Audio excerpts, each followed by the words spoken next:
पीठावर विराजमान असणारे सर्व मान्यवर, भारत सर्व सेवा संघाचे संस्थापक, शिक्षण महर्षी माननीय कैलासवासी BK पाटील सर, आपल्या सर्वांचे लाडके बाबा यांच्या अथक प्रयत्नातून ज्यांनी खऱ्या अर्थाने सर्वांना श्वासाने घास दिला, ज्यांनी वसा आणि वारसा दिला आणि तोच वारसा आज आपण या ठिकाणी चालवत आहोत. त्यांनी दिलेले जे सगळे ज्ञानाचे कण आहेत ते आपल्यापर्यंत पोहोचलेले आहेत आणि त्यामुळंच आज आपण या ठिकाणी हा कार्यक्रम या त्यांच्या पदस्पर्शाने पावन झालेल्या प्रत्येक दगडविठामध्ये, वाळूच्या कणामध्ये त्यांचा स्पर्श आहे की या पाचेगावच्या संस्थेमध्ये कुठेही एखादी वस्तू अशी नाही की त्यांचा स्पर्श इथं झालेला नाही. अनेक आठवणी आहेत. कधी कधी असं वाटतं ते जरी इथं आले नसते, संस्था स्थापन झाली नसती तर आज आपण एकत्र दिसलो नसतो, कुठेही भटकत राहिलो असतो. कारण तो काळ फार वेगळा होता, प्रतिकूल असा काळ होता. ठीक आहे, असो, उरल्या त्या फक्त आठवणी आहेत. त्यांचं कार्य असंच अविरत चालू राहणारच आहे, त्याबद्दल शंकाच नाही. आज जवळजवळ 2001ची ना बॅच, 2001ची बॅच आहे. आत्ता तुम्ही ओळख सांगताना वयाने मोठे झाले, संसाराचा व्याप आहे, मुलं झाले, परंतु विद्यार्थी दशेतलेच मला दिसले तुम्ही. लाजणारे, नको नको भीती वाटते, अडखळणारे, मला बोलता येईल का. म्हणजे शाळा ही जुन्या आठवणी या कार्यक्रमाच्या निमित्तानं होऊन गेलेल्या आहेत. आजही तीच भीती आहे. आजही तुम्ही आमच्या पुढे, म्हणजे आम्हा सगळ्या गुरुजनां पुढे बसलेले आहेत तर विद्यार्थीच आहात. अगोदर माझी लेकरं आहात, त्यानंतर विद्यार्थी आहात. त्यामध्ये बरेच विद्यार्थी, नंदू बऱ्याच वेळा भेटत असतो पण तो बोलतच नाही. 2-3 वेळा मी हसले केले पण कदाचित म्हटलं त्यानं मला ओळखलं नसावं असं मला कुठंतरी वाटलं, म्हणून मी आता त्याचं नाव घेऊन त्याला म्हटलं, नंदू तू बोल, थोडंसं कर, बोला, घाबरू नका. शिक्षकाबद्दल भीती, आदर्शयुक्त भीती असावी, पण बोललं पाहिजे. कसं काय असेना, पण आपली मुलं आहेत. आज हजारो मुलं आमच्या हाताखालून गेलेले आहेत. अशी मुलं आहेत, मी नेहमी 10वीचा निरोपच्या वेळेला सांगत असते की काय गरज वाटली तर मी आहे, माझ्याकडे कधीही या हाक मारा, मी द्यायला आहे. तर असे म्हणजे आर्थिकदृष्ट्या होतकरू असणारे, कष्टाळू असणारे, ज्यांनी गरिबीचे चटके भोगलेले आहेत, अशा विद्यार्थ्यांनी निश्चित मला फोन करावा, यावं, मी त्याच्यासाठी तत्पर आहे. तर बरेच विद्यार्थी नको त्याच्यासाठीच फोन करायचे. शेवटी आम्ही शिक्षक आहोत, विद्यार्थ्यांना ओळखतो आम्ही कसं आहोत. ठीक आहे, ते येडे गभाळे का असेना, व्यसनाधीन का असेना, परंतु ते माझे विद्यार्थी आहेत, म्हणून ते विद्यार्थी मी सगळे सांभाळलेले आहेत. खरं त्यांनाही जवळ केलेलं आहे. जाऊ द्या, काहीतरी परिस्थिती निर्माण होते म्हणून तो व्यसनाधीन झालेला असतो, कुठंतरी लोळत पडलेला असतो, कुठंतरी गुटखा घात पडलेला आहे. मग असा विद्यार्थी, माझा विद्यार्थी असा बघितल्यानंतर कुठंतरी मनाला रुकरुक वाटते की निश्चितच त्याच्याकडे एक बोट आहे पण मी माझ्याकडे 4 बोटं दाखवली पाहिजेत. कारण निश्चितच आम्ही कुठेतरी कमी पडलो असेल याची खंत मला नेहमी सतत वाटत असते. तरी एरे गबाळे मी माझ्या जवळ घेत असते का जाऊ दे. त्यासाठी शेवटचं टोकाचं भूमिका घेण्यापेक्षा अपयशी, संसारामध्ये अपयशी येणारे माझे कितीतरी विद्यार्थी हे जग सोडून गेलेले आहेत. त्यावेळेसुद्धा निसटतं त्याच्या हातामध्ये कॅरी बॅग, त्याचा तो निळा शर्ट निसटता असा गेलेला आणि तो दुसऱ्या दिवशी हे जग सोडून गेलेले असे 2-3 विद्यार्थी झालेले आहेत. त्यावेळेस फार वाईट वाटलेलं आहे. त्यामुळे मी मनाला स्वतःला मुरड घातलेले आहे की नाही, कशी का असेना पण ते आपली मुलं आहेत.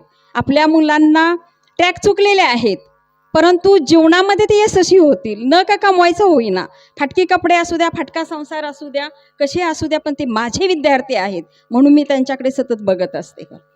त्यानंतर संदीप मला नेहमी भेटतच असतो, नेहमी विचारपूस वगैरे होत असते. त्याच्यानंतर किशोरला मी बऱ्याच वर्षांनी मी पाहिलेलं आहे. चिमुरडा एवढा किशोर. त्यावेळेस 5 प्रश्न विचारले जायचे जनरल नॉलेज. तर किशोर म्हणजे तो किशोर कुमार गायक, त्याची ते गाण्याची ओळ, ते काय बरंच काय काय असं काढलेलं, समासामध्ये चित्र वगैरे काढलेले, छान छान वाक्य लिहिलेली आहे. आणि ज्यावेळेस जनरल नॉलेजचं हे विचारलं जायचं, प्रश्नमंजुषा असायची, विचारलं जायचं, त्याचा पहिल्याच इथंच बसलेला असायचं पुढे या रांगेमध्ये, पहिला असायचा बुटका एवढा एवढा, लगेच बोट वरती. प्रत्येक वेळेला त्याला सगळे 5च्या 5 प्रश्न तोच, 5च्या प्रश्नाची उत्तरं तोच द्यायचा. खरं आज त्याचा हुशारपणा इथं मला जाणवलेला आहे. किशोर कमी मानू नकोस. मला एक दिवस माझा मुलगा म्हटला, अरुण रिसर्चमध्ये आहे आणि त्याने बाबाचा आदर्श ठेवलेला होता. तो म्हटला, आई आपण नोकरी करायची नाही, आपल्या हातून जसं बाबांच्या हातून लाखो लोकांचा, हजारो लोकांचा प्रपंच सुधारलेला आहे, तसं आपण अनेकांना आपण नोकरी द्यायची. प्रयत्न चालू होते. पण एक दिवस मला म्हटलं, आई आपल्याला जर 1000 एकर जमीन असती किंवा 500 एकर 100 एकर जर जमीन असती तर स्वतःचा कंपनी उभी केली असती. म्हणजे किशोर, तुला जसे प्रश्न हे झाले, अडचणी आल्या, गतिरोधक आले, अडथळे आले, तसेच माझ्यासुद्धा मुलांनी या परिस्थितीमध्ये भरपूर चटके खाल्लेले आहेत. तरीसुद्धा त्या प्रतिकूल परिस्थितीमध्ये आपल्या बुद्धीच्या जोरावर ते आज सुखासमाधानाने राहत आहेत, आनंदाने राहत आहेत. जसे तुम्ही जसं जीवन जगत आहात तशा पद्धतीनंच. तर त्यानंतर माझा लाडका जगदीश, नेहमीच त्याचा फोन असतो. खरं वाकचौरे असतो, बरेच मुलं असतात पण बोलत नाहीत. लक्षात घ्या, मी आत्ताच सांगितले, कशी का असे ना, तुम्ही माझी मुलं आहात तर जवळच आलं पाहिजे, न घाबरता तिथं जवळ आलं पाहिजे. मुलींच्याबद्दल तर शंकाच नाही, मुली माझ्याच आहेत. मला मुलगी नाही, त्यामुळे सगळ्या मुली माझ्याच आहेत आणि त्या सतत कॉन्टॅक्टमध्ये असतात. मेनका आता जवळजवळ 1 वर्ष झालं माझ्याकडं कॉन्टॅक्टमध्ये आहेत. कावेरी माझी सूनही आहे आणि कन्याही आहे, त्यामुळे येता जाता सतत तिचा वारा तिथं लागतच असतो एकमेकीकडं. खरं त्यानंतर यायला धाकधुकीचं जीवन असतं, त्यामुळं आशा वाटते, अपेक्षा असते, परंतु येता येत नाही. सगळं सांभाळावं लागतं. जसं विंचवाचं वराड पाठीवर असतं तशी माझी अवस्था आहे.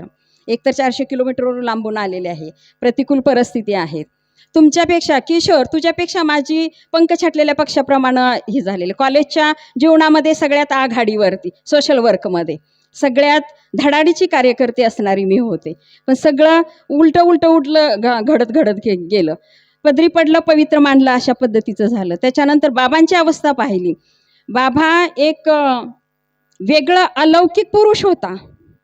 कुणीच ओळखलं नाही माझ्या बाबांना, नाही कोणी ओळखलं. आयुष्यामध्ये जगत असताना मला जेव्हा माझे बाबा ओळखले तेव्हा त्यांच्या विचाराच्या सगळ्या चिंधड्या झालेल्या होत्या.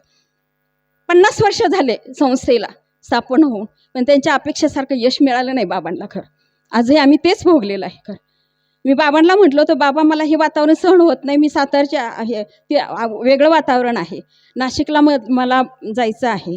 पण बाबांची अवस्था पाहिल्यानंतर कुणीच नाही, रक्तामासाची नाही, कुणीच ओळखलं नाही. परके तर कोण ओळखणार आहे. खरं जे अनुयायी होते त्यांनीच ओळखलं नाही बाबांना. खरं बाबा ही चीज काय आहे. महापुरुषाचा पराभव हा अनुयायांच्याकडून झालेला आहे. का सगळ्यात फार जळतं, फार सलसलतं. इथं लेखणी हातात घ्यावी वाटते पण नको वाटतं, आपले चटके. एक दिवस मी बाबांना राग म्हटलं की बाबा मला सहन होईना झाले, तुम्ही आत्ता मेले तरी चालेल का. जवळ असं इतका त्रास झालेला आहे. म्हणजे एका महापुरुषाचा पराभव कसा होतो हे मी पाहिलेलं आहे, अनुभवलेलं आहे. कितीतरी चटके झालेले आहेत. असो, गाडी कुठेतरी रुळावर आहे. आज जगतो आहोत, त्यांचा आदर्श ठेवूनच जगत आहोत. खरं म्हणजे थोडक्यात मुलांनो, यश अपयशाच्या झुल्यावरती आपला संसाराचा झोकाळा आहे तो हिंदाळत असतो.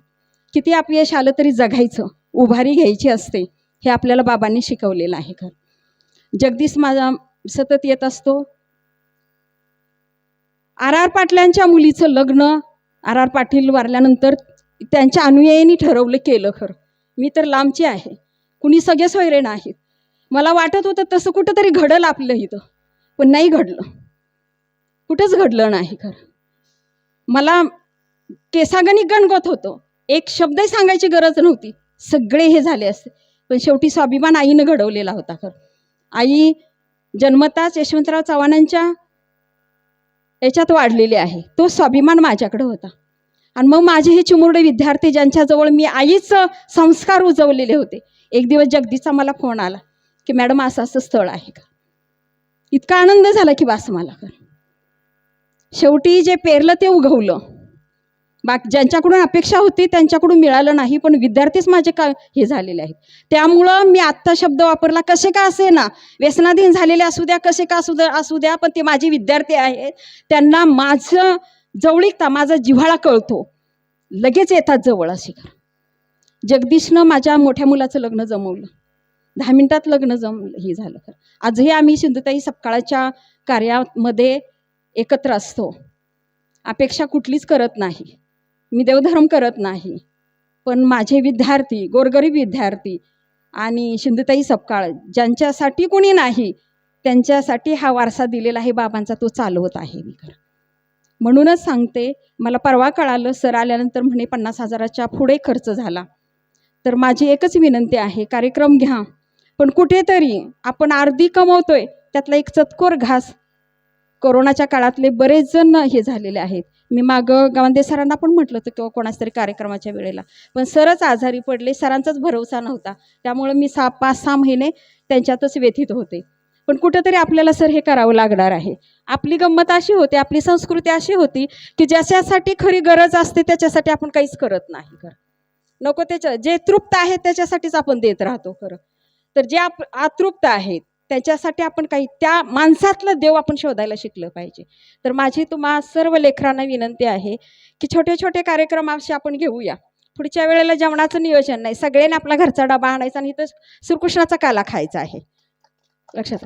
आणि तो वाचणारा जो पैसा आहे, तो वाचणारा पैसा तुम्हीच करायचा आहे. कुठेही सांगा, तिथं मी आहेच आर्थिकदृष्ट्या मदतीला. परंतु ती पिढी आपल्याला, मग तो कुठल्याही समाजाचा असू द्या, आज शेतकऱ्यांची अवस्था काय झालेली आहे, असे होतकरू मुलं आहेत, शिकणारी मुलं आहेत, त्यांच्यासाठी आपण धडपड करणं हे या मेळाव्याचं खरं कारण आहे. शशी, मी तुला आत्ता सांगितलेलं आहे, त्या तुझ्या याच्यातून जर तिथं वशिला झाला तर ह्या माझ्या गरीब विद्यार्थ्यांच्या मुलाचं कुठं ना कुठं तरी काम झालं पाहिजे.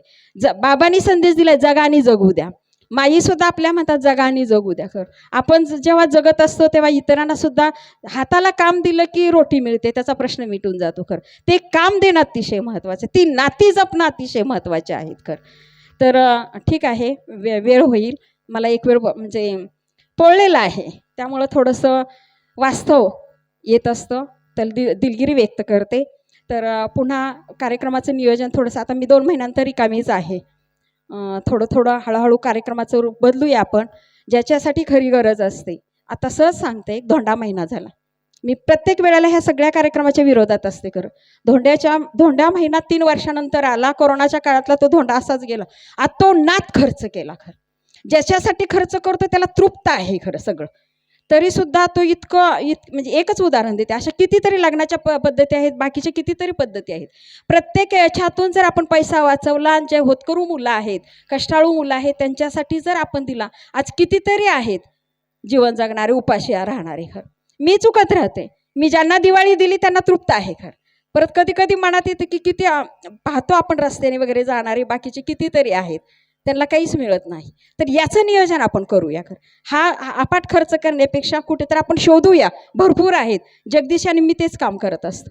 खऱ्या अर्थाने जे अतृप्त आहेत शोधलं की सापडतो, त्यांना देण्याचा, एक एक घास देण्याचा प्रयत्न आपण करूया. म्हणजे आपल्याबरोबर त्यांना सगळ्यात किती कमवलं हे महत्त्वाचं नाही, किती जगला हे महत्त्वाचं नाही, तो कसा जगला हे महत्त्वाचं आहे. माणुसकी महत्त्वाची. आजकाल माणुसकी विरघळत चाललेली आहे, रक्त पांढरं होत चाललेलं आहे.